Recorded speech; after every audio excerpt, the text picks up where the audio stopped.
Hello साथियों, विद्या मंत्र channel में आपका हार्दिक स्वागत है।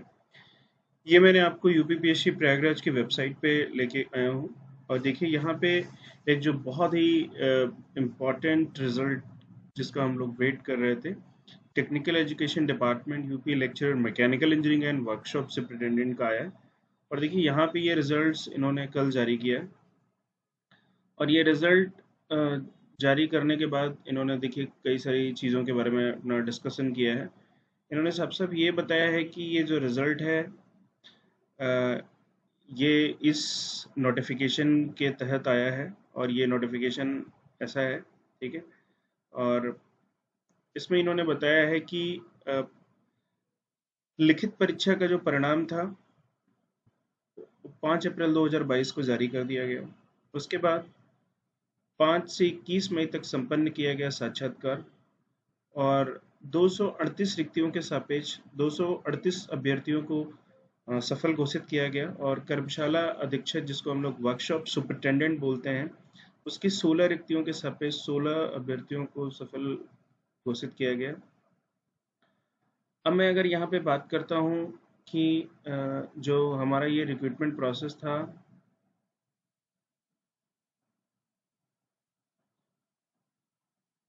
750 आपके रिटन में मार्क्स आते हैं, ठीक है। 100 मार्क्स आपके इंटरव्यू में आते हैं, तब आपका रिजल्ट 850 में से डिक्लेयर होता है। अगर मैं इंटरव्यू के मार्क्स की बात करूं तो इंटरव्यू के मार्क्स जो होते हैं वो लगभग आपके 40 मार्क्स से लेके, ठीक है, 70 मार्क्स के बीच में आइडियल कंडीशन, मतलब जो प्रैक्टिकल कंडीशन में मार्क्स मिलते हैं आयोग में वैसे मिलते हैं। डिपेंड करता है कि आपने किस पैनल में इंटरव्यू दिया, किस किस बोर्ड में इंटरव्यू दिया है। देखिए कई सारे बोर्ड हैं, डॉक्टर सविता अग्रवाल का बोर्ड है, डॉक्टर शेषनाथ जी का बोर्ड है, कृष्णपाल सिंह साख्या का बोर्ड है, प्रोफेसर आनंद त्रिपाठी का बोर्ड है, संजय श्रीनित सर का बोर्ड है। तो डिपेंड करता है कि आपके पैनल में आपके चेयरमैन मार्क्स कैसे देते हैं और ये भी डिपेंड करता है कि आप जिन्हें जिस पैनल में इंटरव्यू दिया वहाँ पे आपसे कैसे क्वेश्चन पूछे गए, उस पूरे क्वेश्चंस के दौरान आपका कैसा इन्वायरमेंट रहा। तो डू नॉट, ये सारी चीज़ें आपके हाथ में नहीं है, ठीक है। आपके हाथ में ये रिटर्न था।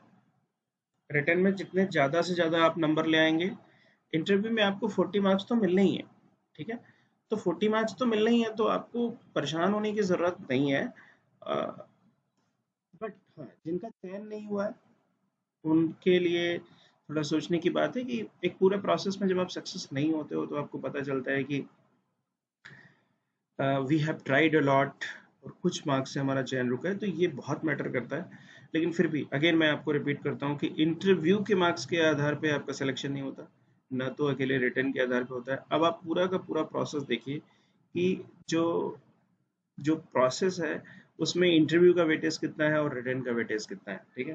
तो अगर मैं बात करूं तो आयोग ने जो ये साक्षात्कार कराया, रिटर्न का एग्जाम दिया, उसके हिसाब से पूरा का पूरा रिजल्ट यहाँ पे घोषित किया। और ये देखिए जिनके सामने प्रोविजनल लिखा हुआ है, प्रोविजनल वर्ड इसलिए लिखा हुआ है कि उन्होंने आयोग को अपना कोई ना कोई डॉक्यूमेंट नहीं दिया है। और मैं उनसे यही सजेशन है मेरा कि 60 डेज के अंदर आप अपने सारे डॉक्यूमेंट्स उनको, जो भी आपने अंडरटेकिंग में इंटरव्यू के टाइम पे फिल किया है, उनको दे दीजिए और उसके बाद आपका कैंडिडेट सेलेक्टेड माना जाएगा, अदरवाइज रिजेक्ट माना जाएगा।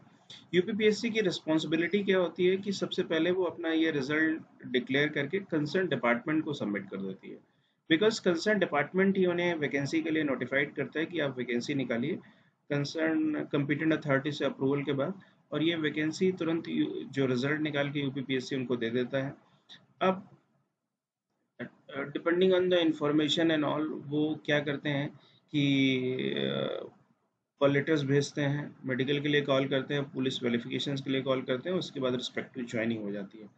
देखिए 238 हमारा लेक्चरर इंजीनियरिंग मैकेनिकल इंजीनियरिंग और 16 जो वर्कशॉप सुपरिटेंडेंट का रिजल्ट है ये आ गया है।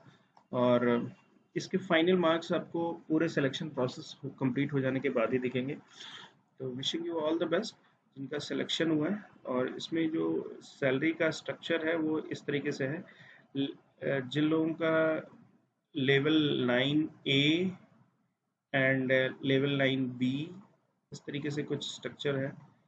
जिन लोगों का मास्टर्स है उनकी सैलरी थोड़ी ज़्यादा रहेगी, जिन लोगों का ग्रेजुएशन है उनकी सैलरी थोड़ी सी कम रहेगी, एक दो बेसिक का फ़र्क रहेगा।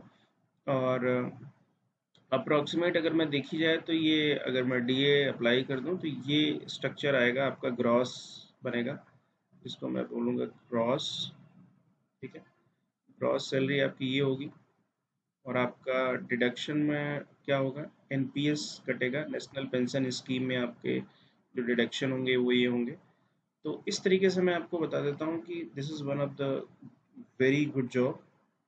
और ग्रुप बी गेजेटेड पोस्ट है, तो आपको उत्तर प्रदेश राज्य सरकार के जितने भी गेजेटेड वर्क है उसमें आपको पार्टिसिपेट करना होगा, रिस्पॉन्सिबिलिटीज होंगी at the time of the election and the different and the successful execution of the government scheme in the school and as well as in the technical institution.